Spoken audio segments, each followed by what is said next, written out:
Assalamualaikum warahmatullahi wabarakatuh. Perkenalkan, nama saya Zainul Abidin. Saya mahasiswa pendidikan Geografi angkatan 2017 dengan NIM 14026170003. Di sini saya akan menjelaskan bagian-bagian dari alat pemetaan. Di antaranya ada teodolit dan kompas. Saya akan menjelaskan bagian-bagian apa saja yang ada di teodolit dan yang ada di kompas. Simak video berikut ini untuk mendapatkan informasi lebih lanjut. Baik, teman-teman semua, di depan kita sudah ada satu alat yang namanya alat teodolit. Jadi alat teodolit ini adalah perangkat dari banyak macam perangkat untuk pemetaan wilayah. Di sini saya akan menjelaskan bagian-bagian atau komponen-komponen apa saja yang ada di dalam alat teodolit ini. Yang pertama, ada handle atau pegangan. Jadi fungsi handle atau pegangan ini adalah untuk membawa atau untuk menaruh teodolit ke dalam boxnya setelah atau sebelum dipakai. Jadi ini sangat membantu kita pengguna teodolit ini dalam membawa atau memasang teodolit pada tripa atau tripodnya sebelum atau sesudah teodolit ini digunakan. Sebelumnya mohon maaf suaranya agak noise karena rumah saya di pinggir jalan. Oke, next. Yang kedua ada targeting sight atau pengintai objek. Ini posisinya ada pada di atasnya lensa, Sebentar biar lebih jelas. Ini ada di atasnya lensa atau teropong. Nah, fungsi ini adalah untuk mengintai objek dari rambu ukur yang jaraknya lumayan jauh. Jadi nanti rambu ukurnya bisa dilihat dari sini sudah pas atau belum. Selanjutnya ada objective lens. Nah, objective lens ini letaknya di depan ya teman-teman semua, karena ini formatnya foto jadi tidak bisa diputar-putar karena saya juga nggak punya alatnya. Jadi objective lens ini ada pada depan teropong ini. Jadi teropong ini posisinya ada depan sini. Jadi kalau kita main kamera itu ada kayak putaran gitu, semacam putaran. Nah, ini juga bisa diputar. Fungsinya untuk memfokuskan objek. Yang selanjutnya ada baterai lock.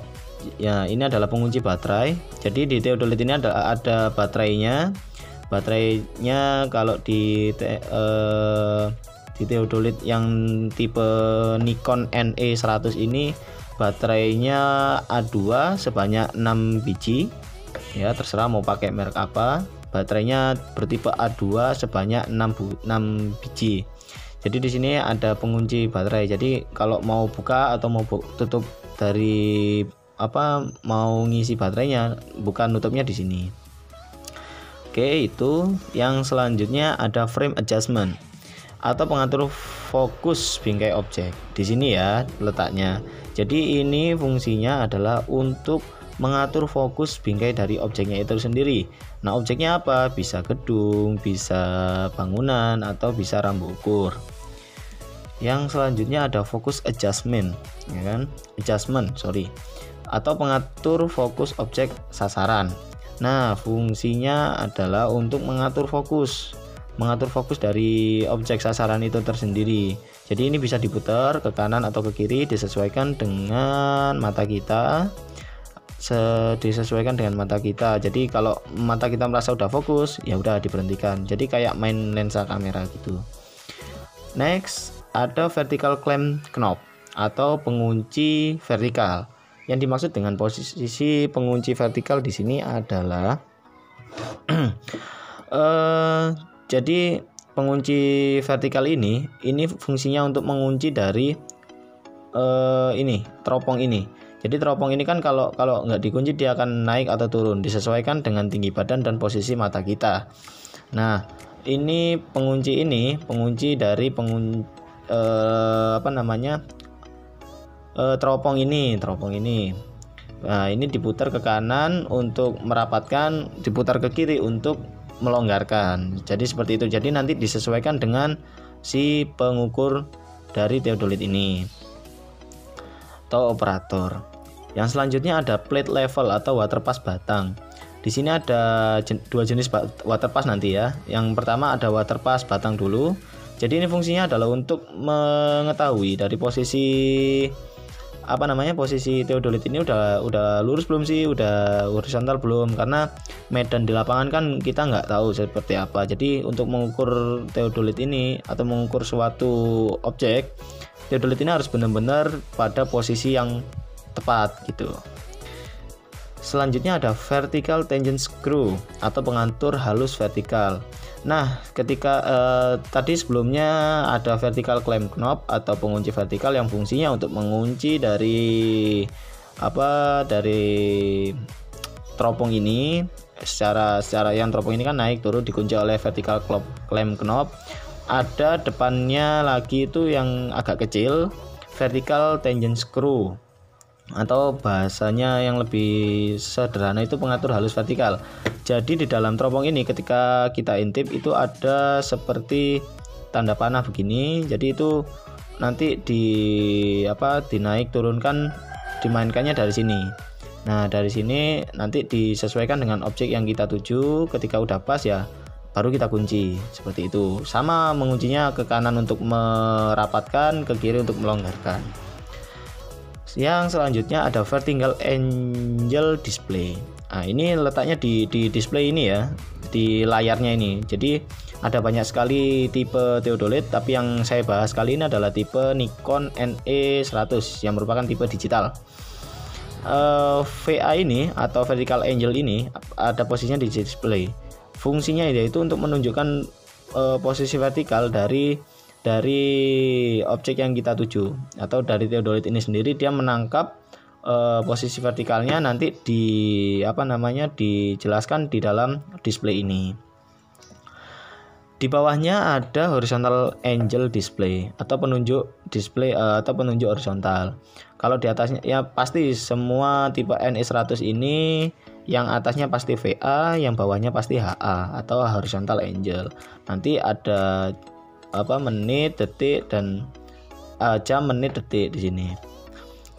Yang selanjutnya ada horizontal clamp knob atau pengunci horizontal. Ketika tadi kita bahas yang sini ini vertikal untuk mengunci dari teropong ini, maka yang di bawah sini juga ada clamp knob untuk mengunci posisi dari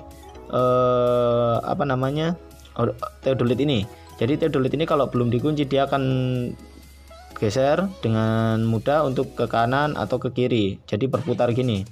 Atau saat kalibrasi juga itu dibutuhkan untuk diputar 360 derajat. Ketika sudah dikalibrasi 360 derajat, maka dikunci oleh horizontal clamp knob ini. Nah, fungsinya horizontal clamp knob itu di situ. Lalu ada horizontal tangent screw atau bahasa sederhananya pengatur halus horizontal, sama dengan fungsi vertikal ini. Jadi di posisi horizontal pun ada yang mengatur dari arah atau posisi yang secara halus. Jadi fungsinya horizontal tangent screw itu di situ. Jadi mengatur dia secara halus. Kalau yang agak gede ini dia mengatur posisinya yang secara gerakan kasar seperti itu. Next ada lamp button atau tombol lampu di sini. Jadi kalau malam kan kadang intensitas cahayanya rendah. Jadi dari display ini nanti ketika kita pencet satu kali akan memunculkan warna biru, biasanya biru atau hijau saya lupa. Yang jelas ada cahayanya. Dia akan bertahan selama 5 atau 7 detik, sekitar segituan. Nah, fungsinya adalah untuk memperjelas dari si operator atau si pembaca data ini untuk membaca data vertical angles dan horizontal angle-nya. Selanjutnya ada reset button. Jadi reset button ini atau tombol reset ya seperti yang sudah kita banyak ketahui, tombol reset adalah tombol untuk mengembalikan pengaturan seperti semula. Jadi pengaturan seperti semula itu ketika kita sudah mengambil banyak data, sudah mengambil banyak sekali data dan ingin melakukan pengambilan data yang baru, maka kita pencet tombol reset ini. Dipencetnya selama 3 detik, ditahan, nanti di sini datanya akan kedip-kedip, baru deh itu sudah ngereset. Yang selanjutnya ada tripbrah lock atau pengunci tripbrah. Tripbrah itu seperti, kalau di kamera itu seperti tripod. Nah, kakinya 3, nanti saya lampirkan di video selanjutnya fotonya. Tripbrah lock ini pengunci dari kaki-kaki untuk menopang si theodolit ini. Nah, fungsinya sama. Maksudnya penggunaannya sama, bukan fungsinya, penggunaannya sama. Diputar ke kanan untuk merapatkan, diputar ke kiri untuk melonggarkan. Jadi nanti di sini itu ada kakinya, ada 3, namanya tripbrah, atau ya bahasa sederhananya kita sebutnya tripod. Nah, gitu ya. Yang selanjutnya ada water pass. Water pass ini water pass yang bulat ya. Kalau ini kan water pass batang, water pass yang panjang. Kalau ini water pass yang bulat. Sama fungsinya untuk mengetahui posisi horizontal dari si theodolit ini. Jadi theodolit ini harus benar-benar posisinya harus pas. Dari 2 water pass ini harus dipaskan dua-duanya. Kalau sudah pas baru deh boleh bisa melakukan pengambilan suatu data. Seperti itu. Nah, yang selanjutnya atau bisa saya katakan yang terakhir adalah foot lock screw atau pengunci dari kaki. Di sini ada 3 ya, di A, ini B, ini C. Nah, seperti itu. Jadi di 3 ini dia mempunyai fungsi masing-masing. 3 fungsi masing-masing yaitu untuk mengunci atau mengatur ketinggian dari si tripbrah itu sendiri atau si tripod itu tadi. Nah, ketika posisi posisi medannya itu tidak datar atau tidak begitu horizontal, maka akan disesuaikan salah satu dari tripbrah ini. Nanti ngelihatnya indikatornya dari sini, dari water pass yang ini. Oke, selanjutnya saya akan menjelaskan tentang kompas. Oke, baik. Alat pemetaan yang selanjutnya adalah kompas. Nah, di sini sudah ada kompas bidik. Langsung saja saya akan menjelaskan bagian-bagian dari kompas bidik ini. Yang pertama ya sudah nampak jelas, ini adalah pengait. Pengait ini fungsinya yang pertama untuk pegangan ketika membidik suatu objek, dan fungsi yang kedua adalah sebagai pengunci, sebagai pengunci tutup dari kompas ini. Nah, biar nggak mudah lepas. Oke, yang kedua, kompas ini terdiri dari 2 bagian. Bagian yang pertama adalah bagian base kompas atau rumah kompas. Bagian rumah kompas ini terdiri dari ini tadi, pengait ibu jari. Terus yang kedua kaca pembesar. Kaca pembesar ini fungsinya adalah untuk melihat sudut derajat atau menit yang ada di dalam dial kompas. Nah, di atasnya kaca pembesar ini pun ada yang namanya visir. Nah, visir di sini adalah memiliki fungsi sebagai penyelaras dari objek yang kita tembak. Nah, visir di sini ini harus sebanding lurus dengan visir yang ada di depan sini yang sudah dilengkapi dengan benang lurus yang fungsinya untuk membantu kita dalam menembak suatu objek. Itu adalah fungsi dari visir ini. Yang selanjutnya ada pada bagian dial. Nah, bagian dial ini ada berapa ya? 1, 2, 3, 4, 5. Ada 5 komponen. Yang pertama yang sudah nampak jelas di sini ada arah mata angin. Nah, arah mata angin ini di sini ada sebentar dulu. Ada arah tanda panah. Di sini tanda panah ini menunjukkan arah utara, north atau utara. Di sini ada W atau west. West itu barat, dan S untuk south, selatan, dan E untuk east atau timur. Semua ini bahasa Inggris ya, bahasa internasional. Ada yang masak, guys. Nah, di arah utara ini ada yang di dalam dial ini ada 2 jenis angka. Untuk yang atas adalah menit ya, menit. Yang di bawah ini yang di dial bagian dalam ini adalah angka yang menunjukkan satuan derajat. Untuk di arah utara menunjukkan 0 atau 0 derajat, Di sini 20 derajat, 40 derajat, dan selisihnya adalah 20 derajat sampai kembali lagi ke 0 atau 360 derajat. Di sini pun ada visir yang sifatnya stasioner atau garis bantu stasioner. Fungsinya adalah ketika kompas ini digunakan pada malam hari, fungsinya agar lebih jelas. Nah, garis ini, bentangan ini menunjukkan 45 derajat. Yang kelima, di dalam dial ini ada garis yang seperti gerigi-gerigi ini. Fungsinya ini adalah untuk membantu merubah posisi dari garis bantu yang tadi. Ini ada 120 klik. Nah, ini kelihatan ya. Sebentar, saya fokuskan dulu. Mana fokus? Nah, sudah fokus. Di sini ada 120 klik. Satu kliknya klik. Nah, satu klik itu mempunyai besaran sebesar 3 derajat. Itu bagian dari base kompas atau rumah kompas. Yang kedua ada bagian tutup kompas. Nah, bagian tutup kompas ini terdiri dari ini visir. Visir ini dilengkapi dengan benang, tapi bukan benang kain ya, ini benang kawat, jadi kuat.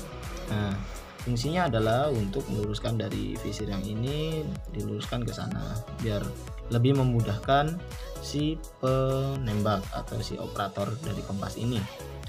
Terus ini sudah lurus.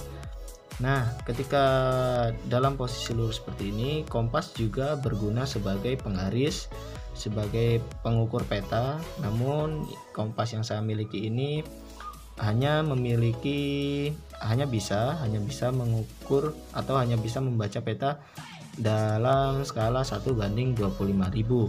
Ada juga kompas yang bisa membaca peta 1:50.000, 1:75.000, bervariasi tergantung kita menggunakan yang mana. Semua kompas intinya sama, namun hanya fitur-fiturnya saja yang berbeda. Namun secara konsep masih sama. Di belakangnya kosong. Nah, di bagian sini ada rongga.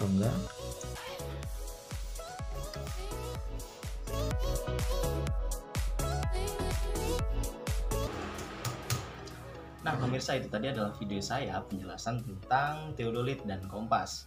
Cukup menarik bukan? Semoga video ini bermanfaat untuk kalian yang menonton. Jangan lupa like, subscribe, and comment. Tetap semangat, salam bumi pasti lestari, geografi lestari bumiku.